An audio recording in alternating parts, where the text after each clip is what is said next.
Vietnam Veterans Memorial in Washington, D.C. There are 2 images attached to this piece. Some background context is that after in 1917, the Soviet Union became communist. And we have this piece from our set reminding us of that. And then in 1949, China became communist. And we have this piece in our set reminding us of that. And here is Vietnam. And our Vietnam War was about the stopping of the spread of communism. In North Vietnam was led by Ho Chi Minh, and the United States fervently did not want North Vietnam, which would have been here, to spread communism to South Vietnam. So we fought from 1959 to about 1975 in this war against communism, backing South Vietnam. Ultimately, the United States lost this war, and we left in 1975. So more context is that the U.S. was divided over this war. There was unfair drafting going on. You can see these men's posters about the poor fighting the war, a disproportionate number of minorities drafted into the war. And so there was draft dodging going on. And so all of this was very divisive. And there was this war lasted a very long time with no clear accomplishment going on. So the North ultimately won and invaded South Vietnam successfully. And today, Vietnam still is run by a communist regime, and the United States had evacuated. So at the end of this war, soldiers were not brought back with ticker tape parades or with a lot of fanfare.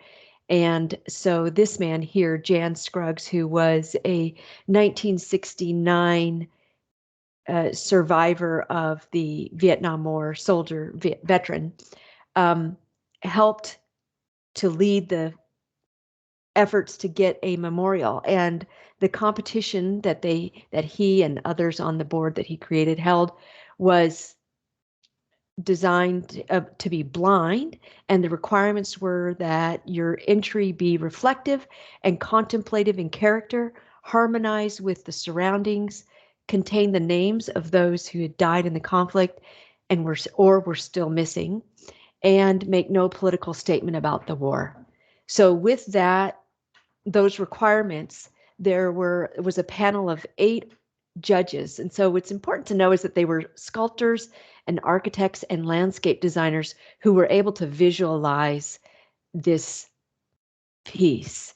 And it was Maya Lin, who is featured here. She was a senior at Yale in architecture, and her design really stood out among the 1,400 anonymous entries. Here is Maya Lin, who also designed this Civil War memorial. And I might note that she got a B on this project in school, and she also beat out her professor who put in an entry for this, which says something about the power of young people, I think. Okay, the form here, granite walls, is what this is made of. They're 10 feet high here at the center, 8 inches at the end. The walls are 247 essentially feet long, each of them is, and it's buried, you can see, in the ground. It gets taller, the walls do, obviously, as you descend down. The form, the names are carved in a circular pattern. They start right here, and they go this direction, and then they come back to here and continue on. So it's a circular pattern, start and finish right there at the crevice or at the apex. There are 58,320 names, and they go from the beginning of the war to the end of the war. The form is that the names are etched in this polished black granite, and you can see the polished black reflects the people who are standing here looking at the memorial, but the names themselves really stand out. They don't have to be painted. They're there forever. Content. The idea here is that with 58,000 plus names, there's a conveyed sense of profound loss. Visitors can read and touch each name. And at the same time, the black granite reflects the images of the living. So it's a meeting place between the living and the dead. And what's totally interesting, I just learned, is that the names are in chronological order, so that if there was a battle and a unit lost a lot of men or multiple, more than one man, they could be together. And so that veterans returning to the wall would find all of their buddies in one spot. The function of the wall is to honor veterans of the Vietnam War. It's also to heal the nation and to allow families and friends to mourn. It seems to absolutely be doing that. This is the most popular memorial on the Washington Mall. Maya Lin's design, here's some more context. I should have put this earlier, sorry. Maya Lin's design includes no statues of heroes, no battles, no statement about war. It's a minimalist design, so in geometric form. Initially, lots of critics called this a black gash of shame and sorrow. So clearly over time, it has gained a way more positive image.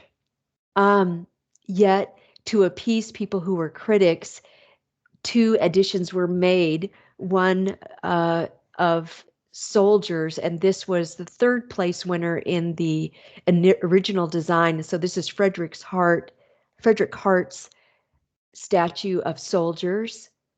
And then in the 1990s, Women in Vietnam, a memorial to them was also added. Neither of these statues is connected to the wall, so to speak. The wall is separate from them, but these are nearby.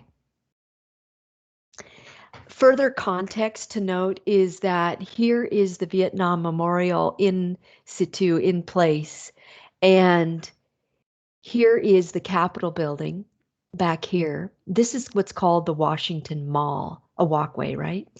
And this is the Washington Monument. And here is the Lincoln Memorial, and this is the Lincoln Reflecting Pool here. Is it the Washington Reflecting Pool? The Reflecting Pool. So the Vietnam Memorial intentionally points at the Washington Monument and points at the Lincoln Memorial as a way to unify United States' past and present. Okay, that's the Vietnam Veterans Memorial.